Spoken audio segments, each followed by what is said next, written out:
Getting ready to cut the blue paint. Ugh.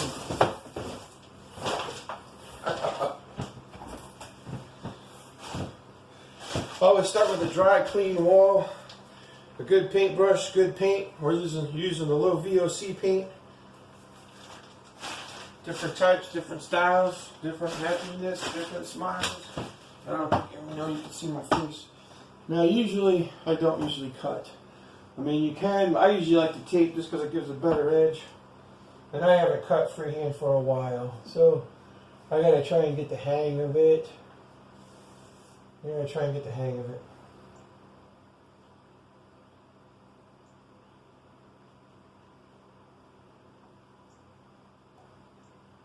The corner's gonna be for me the harder part, but one wall's taped, so that's good.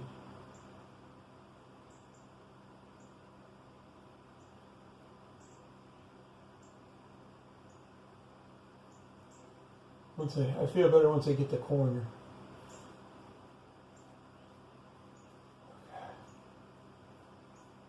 Alright, a little rough. A little rough in the corner, but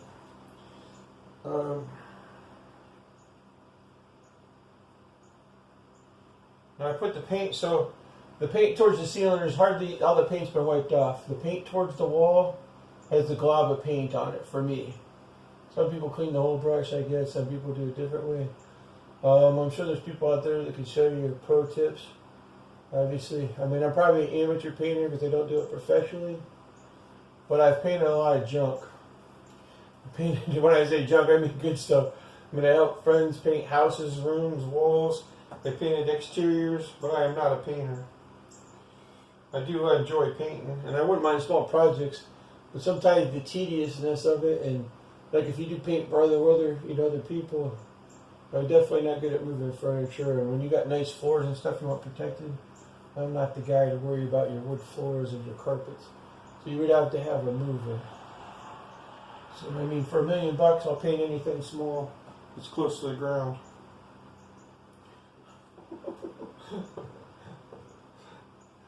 Almost anything. How's that?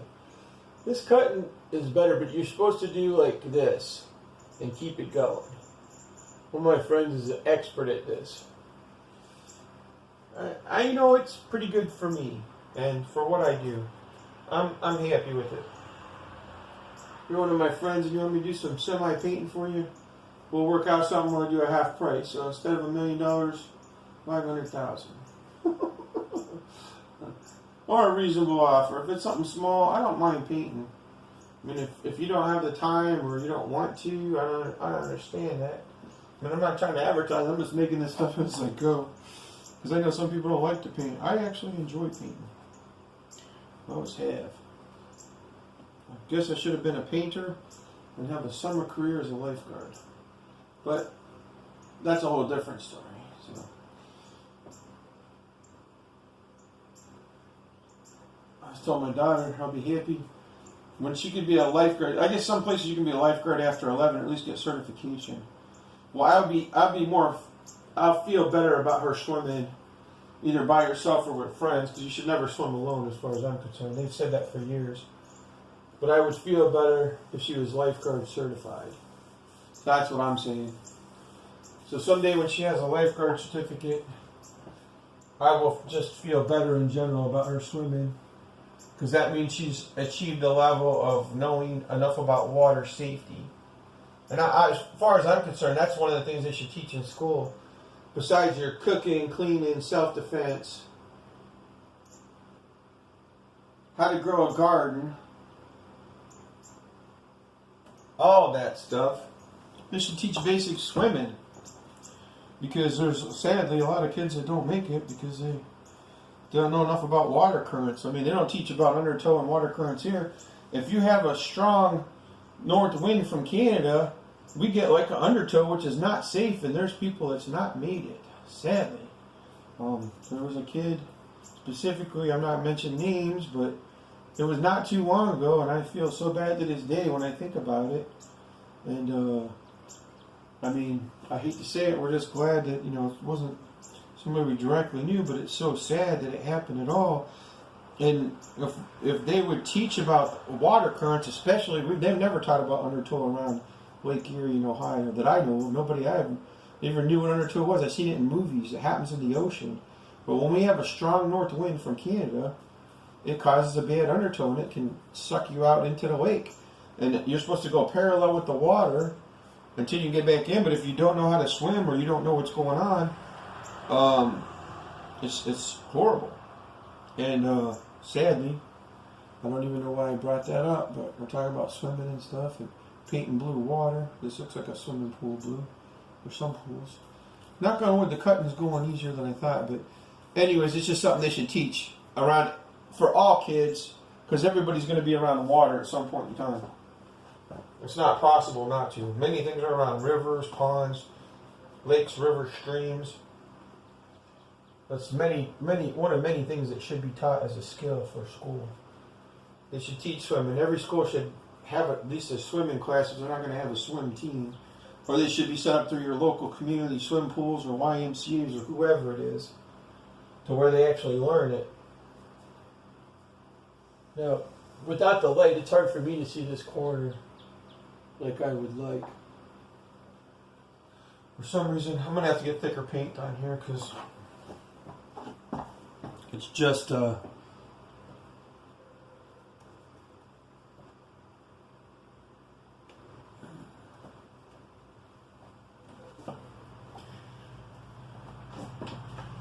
it sadly it happens a lot of places and it's preventable. I've seen videos on YouTube where young babies naturally roll over in the water. Some of them might have been trained that way, but by back floating. And when I see that video, it's scary, but the baby rolls over, and they're obviously under a controlled circumstance. And usually the parents are swimmers. But it's just something that would be, if it's taught from infancy, it's even better.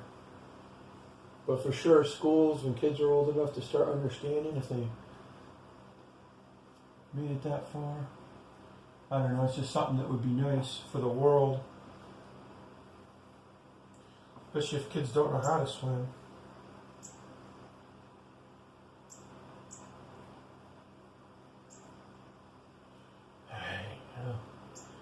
I just have to see how it dries. It's a little streaked, so.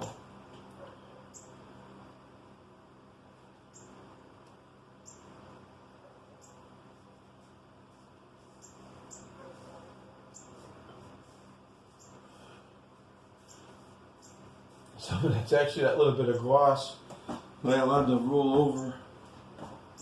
From what I can tell, it's a little bit of that gloss.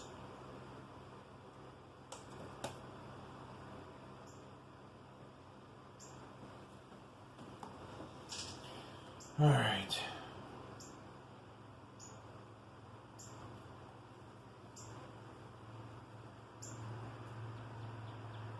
Now here, you definitely don't want a bristle sticking up to your ceiling, leaving you a streak. With the cutter's brush, it's easier. One of my friends had a brush that was thicker than this one. He could cut with it. This is definitely an angle cutter's brush. This brush is specifically made to cut. Now, I could cut with this one, knock on wood, for the best part of, if I did it on this on the other one, but when you're painting multiple walls, multiple colors, it's nicer to have. Anyways, it's going knock on wood. Beep, beep, beep. Better than expected. Alright, clean the wrong side of the brush. But that's what I mean. So, you just don't want to get overzealous with this paint. You want to go slow. But with the cutter's brush, this is nicer. A little bit on the ceiling, just roughly. But it saves you a lot of time and money on tape. But there's many times I like the tape just because it gives you a nicer clean edge. With this here for my rooms, if I don't have to and I'm not doing multiple locations, walls, color changes, I'm definitely using this again. Because this is definitely the way to go. Then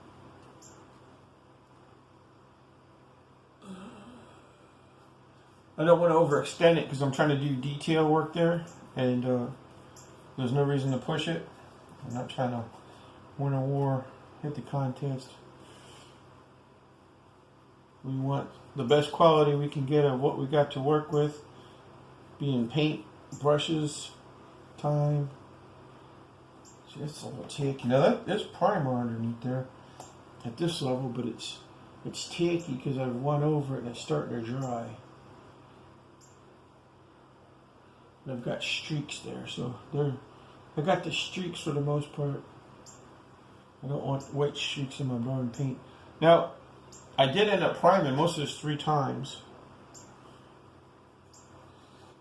Some of that's because it had a little bit of streakness to it that I didn't like. So, I decided that was the way to go. So, I did want the 3 coats and I like it. It gave me a nice solid base because I didn't know how thick the paint was going to be or how light. This paint is darker than I think she thought, and it is thicker, so that's awesome. Not my favorite color blue, but it's a nice color blue. I guess it'll go well. And if she don't like it, guess who's going to be up here repainting this wall? Da da da da da da da da. Yep.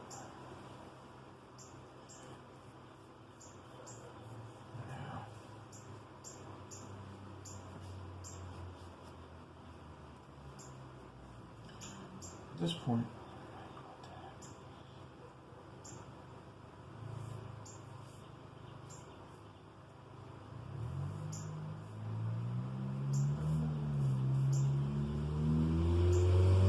there's a nice glaze to it.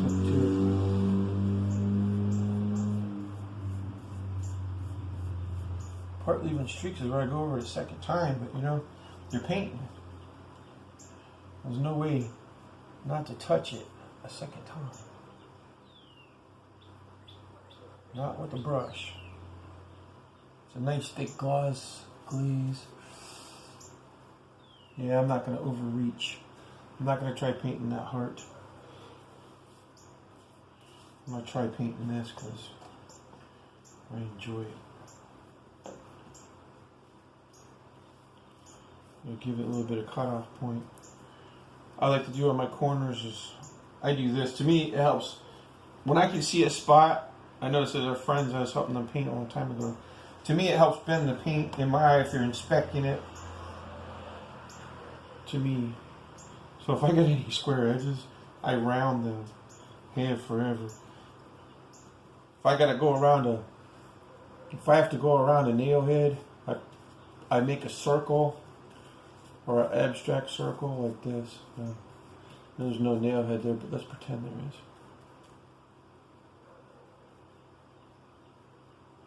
It'll mess me up a little when I'm painting. I don't know why. To me, it just helps blend, especially if you look up close. Some of the paints you can see that, and I'd rather see the circle there instead of a painted square or an ab shape, different shape. Different shape. I'll be brush painting there anyways. It's going to give me an idea what the wall looks like anyway, so.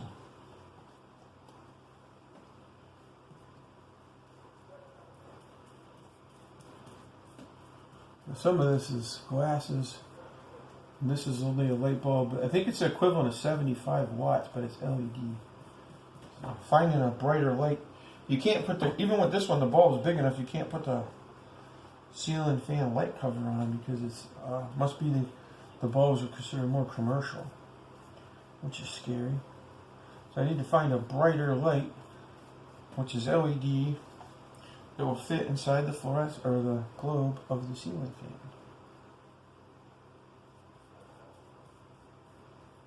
fan. That's a different story. But anyways, this is definitely the warmer light bulb look, which I prefer the brighter white lights than the warmer ones. I like the bright rooms. This is not my room. I would have a brighter color here. I'm not necessarily going with blue in my room at this point in my life. We actually have mimosa in our room. If you don't know what mimosa is, some kind of a drink. And it's a bright orangish, a bright light orange. Mimosa. It's a nice color for a room. It lightens it up. You can have dark woodwork and like furniture and stuff in there. And the top of the walls and it puts a nice brightness to it. And it's not yellow. It's a form of orangish, if you ask me. Specifically on the color grid, I don't know what its name is. far as how close to orange it is or yellow it is, but it's definitely a form of orangish.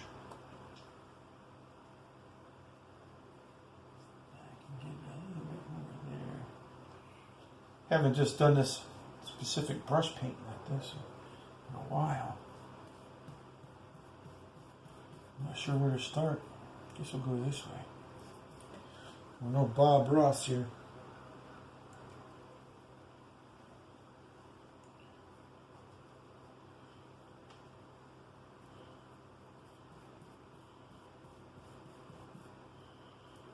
There's little spots I don't like. I don't want to roll it because it's just, I don't know how the paint's going to lay.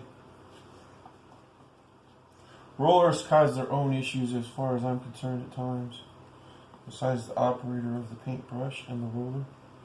So we'll see. I mean, I can always roll it again or roll over it. You can't get the little streaks out. For some reason it's daubing and dabbing. So you don't want to, once you get a nice flavor or coat on it, try not to touch it. It's getting daylight out. I'm hoping that camera's still running and I'm not talking to myself. From this angle, I can't tell jelly beans about it. But the thicker you put the paint on, the better.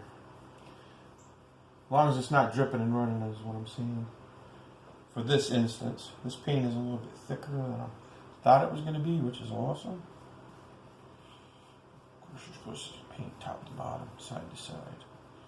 Sometimes I'll paint, especially small projects, I'll do different. Trying to get those little bit of lines out of there. At this point, this is a cut brush, not a detail brush. If you ask me, plus it's been used and washed a couple times, so I'll tell you that really affects it. If you got a nice new brush, you can definitely start different. Plus some of this fills in once you let it set. It fills in itself.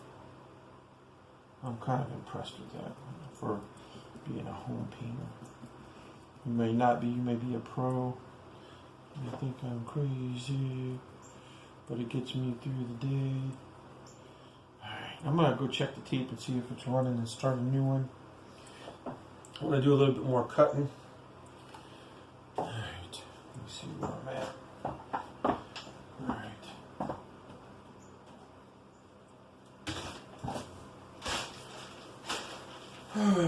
Rockstar.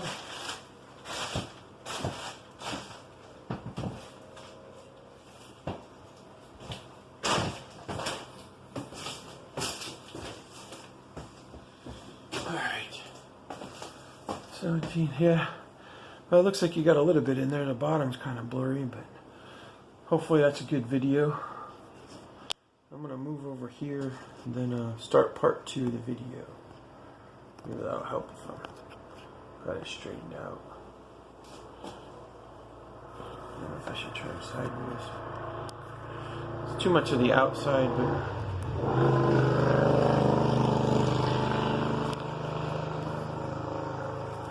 I'm trying to figure out why the camera's